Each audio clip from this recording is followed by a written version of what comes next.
அப்படி எதுவும் சொல்ல முடியாதுங்கண்ணா. நல்ல நல்ல ஒரு கதையை வந்து நம்ம சுவாரஸ்யமா சொல்ல முடிஞ்சதுன்னா அந்த எல்லா கதைகளுமே ரீச் ஆகுங்கிறது என்னுடைய தனிப்பட்ட கருத்துனா. ஸோ நான் அப்படிதான் பாக்குறேன். நல்ல கதை அது எப்படி வேணா இருக்கலாம், ஆனால் அதை சொல்ற விதம் ரொம்ப சுவாரஸ்யமா இருந்துருச்சுன்னா, ஏன்னா இது சினிமாங்கிறது வந்து தியேட்டருங்கிறது வந்து ஒரு எல்லாரும் சேர்ந்து படம் பார்க்க என்ஜாய் பண்றதுக்காக வர ஒரு இடம். ஸோ அவங்க வந்து என்டர்டெயின் ஆயிட்டாங்கனாலே அது அவங்களுக்கு பிடிச்சிடுற மாதிரி இருக்கும்னு நான் நம்புறேன்.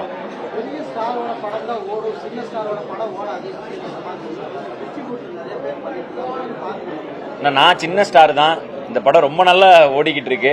அதனால அது வந்து பெரிய ஸ்டார் சின்ன ஸ்டார்லாம் இல்லைண்ணே, யார் நடிச்சாலும் நல்லா இருந்துச்சுன்னா படம் கண்டிப்பா ஓடும் நான் நம்புறேன். மக்கள் வந்து கொஞ்சம் நல்லா பிரிச்சு பார்க்க ஆரம்பிச்சிட்டாங்கன்னு நினைக்கிறேன். ஏன்னா கதை நல்லா இருந்தா, டாக்ஸ் நல்லா இருந்தா, எதை பத்தியும் யோசிக்காம ஃபேமிலியா தியேட்டருக்குள்ள வர்றாங்க. ஸோ அந்த வகையில கதையை பொறுத்தும் மக்கள் உள்ள வர்றாங்கிறது சந்தோஷமான விஷயம். உதாரணத்துக்கு வந்து லாஸ்ட் இயர் பாத்தீங்கன்னா 2023 சக்சஸ் ஆன எல்லா படமுமே சின்ன படம் தான். குட் நைட், டாடா, அயோத்தி, போர் தொழில் எல்லாமே சின்ன படம் தான். சித்தா எல்லாமே. சோ சின்ன படங்கள் மக்கள் பாத்துட்டு தான் இருக்காங்க. மக்கள் வந்து சின்ன படம் பெரிய படம் பாக்குறது இல்ல, நல்ல படம் பாக்குறாங்க, பிடிச்ச படம் அவ்வளவுதான், ரசிக்கிற மாதிரி இருந்தா எல்லா படமும் பாக்குறாங்க. ப்ராப்ளம் சொல்ல முடியாது. ஓடிடி ஒரு பெரிய ரீச்சை தருதுன்னா, படம் தியேட்டர்கள் வந்து ஓடி முடித்த பிறகும் மக்கள் வந்து ஒருவேளை அந்த படத்தை மிஸ் பண்ணிட்டா அதை பாக்குறதுக்கான வாய்ப்பு ஓடிடி கொடுக்குது. அதே சமயத்தில் ஓடிடியில பாத்துக்கலாங்கிற மனநிலை கொஞ்சம் இருக்கிறதுனால தியேட்டருக்கு வர ஒரு மனப்பான்மையும் கொஞ்சம் குறையுது. அது வந்து குட் ஆர் பேட இப்ப நம்ம இந்த காலகட்ட இந்த நேரத்துல நம்ம அதை சொல்லிட முடியாது. இன்னும் சில ஆண்டுகள் போக போக இது என்ன ஆகுங்கிறத நம்ம டிட்டர்மைன் பண்ணலாம்.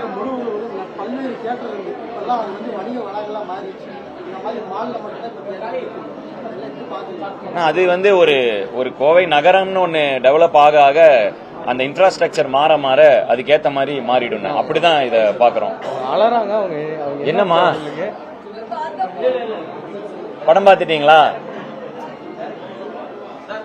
பிடிச்சதா உங்களுக்கு?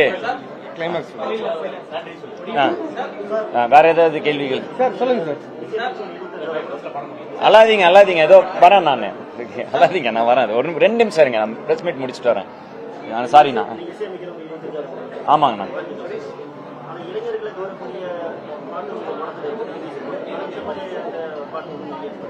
இந்த படம் வந்து இது ஒரு குடும்ப விஷயங்கள் சூழலை வச்சு சொல்ற படங்கிறனால அதுக்கு என்ன இசை தேவையோ அந்த இசை இருக்கும். பட் இசை பெரிய வரவேற்பை பெற்றுட்டு இருக்கு. ஸோ எனக்கு தெரிஞ்சது போன ஒவ்வொரு படத்துக்கு ஏத்த மாதிரி நம்ம இசையமைக்கிறது தான். அப்படிதான் இதை நம்ம பார்க்கலாம். ஒரு பாட்டு தான் வருது, அந்த பாட்டுக்கு தான் ஃபுல் கிளாப்ஸ்.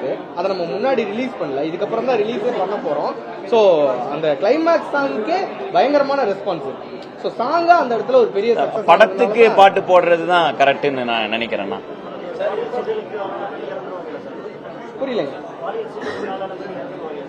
அது மாதிரி கொண்டு போயிட்டு அது மாதிரி இருக்கும்னு அது டைரக்டா அப்படி இருக்காதுன்னு அதோடைய அந்த சமுதாயம் அவங்க மேல என்ன பிரஷர், அவங்க தாய் தந்தை, இந்த மாதிரி நிறைய விஷயங்களை பத்தி பேசுதுன்னு.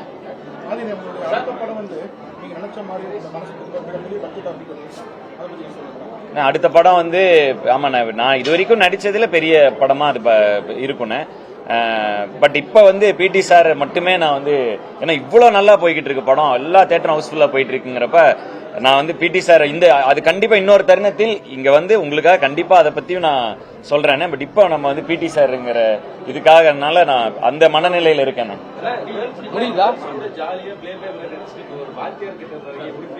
ஒவ்வொரு படம் கதைக்கேற்ற மாதிரி நடிக்கிறோம், அவ்வளவுதானே. எல்லா படத்தும் கதையில நம்ம பொருந்திட்டோம்னாலே ஹாப்பினே. அடுத்த படம் வேற மாதிரி இருக்கும், இதுலயும் ஜாலியா இருக்கும். இந்த கதைக்கு இதானே. ஆமாண்ணா, ரொம்ப சந்தோஷமா இருக்கு. அத்தனை சீனியர் ஆர்டிஸ்ட் இந்த படத்துல, ரொம்ப சந்தோஷமா இருக்கு. இவங்க எல்லாரும் கூட நடிக்க எனக்கு ஒரு வாய்ப்பு கிடைச்சது. எங்க தயாரிப்பாளர் ஐசரி கணேசன் அவர்களுக்கு தான் இதுக்கு நான் நன்றி சொல்லணும். ஒரு கதையில இவ்வளவு ஆர்டிஸ்ட போட்டு அந்த படத்தை பெருசு பண்ணியிருக்காரு. ஸோ அவருக்கு என்னோட இந்த நேரத்தில் என்னோட நன்றியும் தெரிவிச்சுக்கிறேன். தேங்க்யூ.